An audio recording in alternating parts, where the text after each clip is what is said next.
7 दिसंबर 2023 को इजराइल पर हमला कर हमास ने 1200 से ज्यादा लोगों को मारा था। उसके बाद से इजराइल ने अब तक करीब 33,000 पैलेस्टीनियन को मौत के घाट उतार दिया है।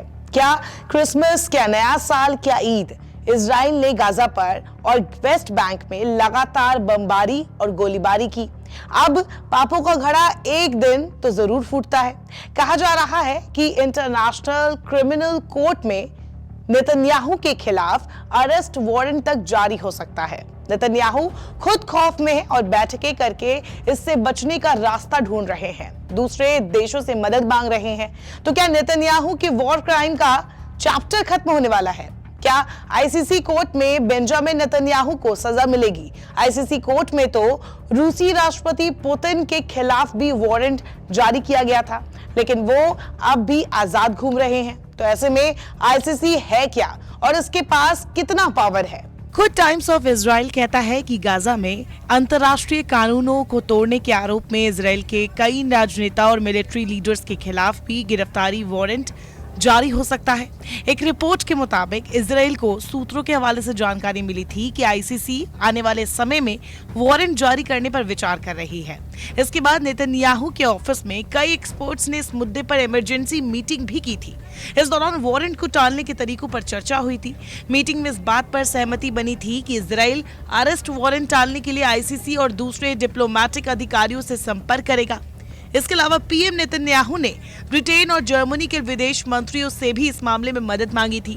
टाइम्स ऑफ इजराइल के मुताबिक नेतन्याहू के मंत्रियों को डर है कि गाजा में मानवीय संकट को देखते हुए ये वारंट जारी हो सकता है।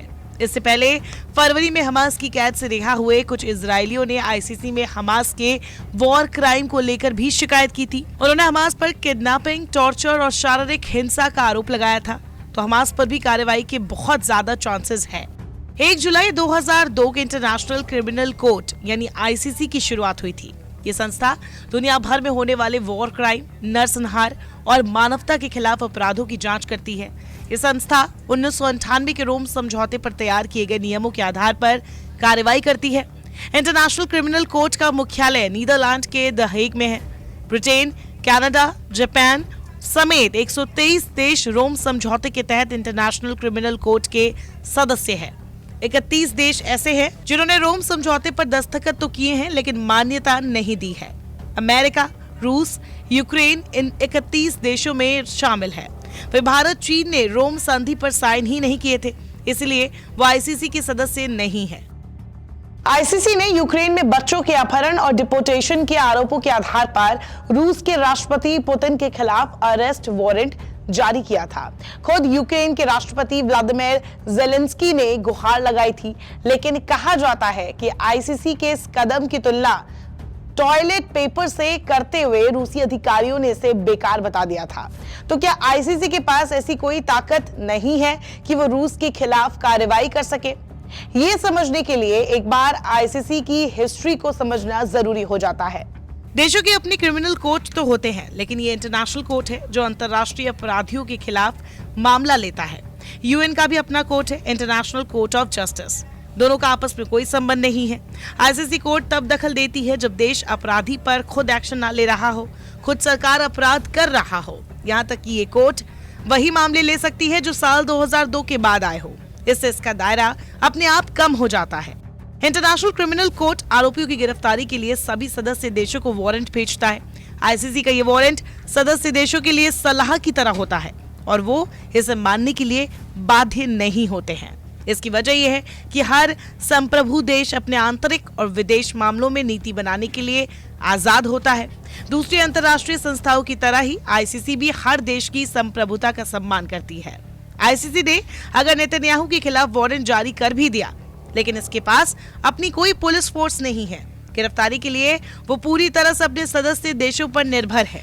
यानी भविष्य में अगर पुतिन या नेतन्याहू ऐसे आईसीसी के किसी सदस्य देश में ट्रैवल करते हैं, तो उस देश की अपनी पुलिस के पास ये अधिकार है कि वो इंटरनेशनल कोर्ट के वारंट पर उन्हें अरेस्ट कर सके। इसके बाद आरोपी को हेग कती जेल में डाल दिया जाता है, उसकी संपत्ति फ्रीज हो जाती है और कार्रवाई चलती है। अपने लगभग 22 साल के इतिहास में ऐसा कोई भी मामला नहीं जिसमें आईसीसी किसी देश के नेता या ताकतवर शख्स के खिलाफ कार्रवाई कर सका हो। इतने वक्त में 5 जुर्म ही साबित हुए हैं, वो भी सामान्य लोगों के खिलाफ। आईसीसी ने मार्च 2012 में पहला फैसला सुनाया था। आईसीसी ने ये फैसला डेमोक्रेटिक रिपब्लिक ऑफ कॉन्गो के उग्रवादी नेता थॉमस लुबांगा के खिलाफ सुनाया था। जंग में बच्चों को भेजे जाने के आरोप में उसके खिलाफ केस चलाया गया था। इस आरोप में उसे 14 साल के लिए जेल की सजा सुनाई गई थी। इसके सबसे हाई प्रोफाइल मामलों में दक्षिण अफ्रीकी देश आइवरी कोस्ट के पूर्व राष्ट्रपति लॉरेंट का केस था, जिनके खिलाफ कोर्ट में हत्या, रेप और कई यौन हिंसाओं की पुष्टि हुई थी। कुछ सालों की सजा के बाद उन्हें भी छोड़ दिया गया। ऐसे कई कोर्ट हैं इंटरनेशनल लेवल पर कार्रवाई की बात करते हैं। इनमें सबसे ज्यादा बात इंटरनेशनल कोर्ट ऑफ जस्टिस, जो कि यूएन की है, उसकी होती है, जिसे आम भाषा में वर्ल्ड कोर्ट भी कहा जाता है। ये देशों की सरकारों के बीच लड़ाई झगड़े देखता है, लेकिन लोगों पर एक्शन नहीं ले सकता। इसके अलावा कई दूसरे कोर्ट भी है जो अलग अलग मामले देखते हैं। जैसे कोई समुद्र से जुड़े अतिक्रमण के मामले को सुनता है, तो कोई जमीनी दखल से जुड़े मामले को सुनता है। आमतौर पर कोई एक देश इनमें मामला लेकर पहुंचता है, तभी सुनवाई शुरू होती है, जबकि आईसीसी बिना किसी के मामला उठाए भी खुद भी दखल देने का अधिकार रखता है। आईसीसी पर रेसिस्ट फैसले लेने का भी आरोप कई बार लगा है। माना जाता है कि ये कोर्ट अफ्रीकी हिंसा और मामलों पर ही फोकस करती है, ताकि उसका काम चलता रहे और कोई बड़ा खतरा भी ना आए। आईसीसी के उठाए गए मामलों में अफ्रीकी देशों के केस ज्यादा होना इस आरोप में हल्की सच्चाई भी दिखाता है। हालांकि जिस तरीके से इजराइल ने पैलेस्टीन पर हमला बोला, उसे पूरी दुनिया ने देखा। इजरायली हमले से गजा में 80% हिस्सा बर्बाद हो चुका है। 23 लाख लोग विस्थापित हो चुके हैं।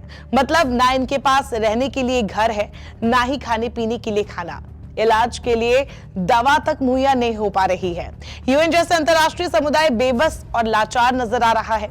अमेरिका इजराइल को वार्न कर रहा है, लेकिन फिर भी प्राइम मिनिस्टर नेतन्याहू को कोई रोक नहीं पा रहा। हाल की बात करें तो इजराइल ने खुद शरणार्थी कैंप पर हमला बोला। आईवीएफ सेंटर पर भी बमबारी की गई। 4000 टेस्ट ट्यूब बेबीज उस हमले में नष्ट हो गए। रॉयटर्स के मुताबिक ये गजा पर सबसे बड़ा आईवीएफ सेंटर था। ऐसे में अब निश्चित तौर पर नेतन्याहू पर कार्रवाई होनी चाहिए, और कहीं ना कहीं नेतन्याहू ये जानते हैं कि उन्होंने फिलिस्तीन के साथ जो किया है, वहां के लोगों के साथ जो किया है, उसकी सजा छोटी मोटी तो नहीं होने वाली। इसीलिए खुद इससे बचने के रास्ते ढूंढने लगे हैं। नमस्कार, मैं हूं मानक गुप्ता। अगर आपको हमारा ये वीडियो पसंद आया हो तो इसे लाइक और शेयर जरूर करें, और हाँ, हमें सब्सक्राइब और फॉलो करना ना भूलें, ताकि आप देश और दुनिया की कोई खबर मिस ना करें। तो जुड़े रहिए हमारे साथ और देखते रहिए न्यूज़ 24।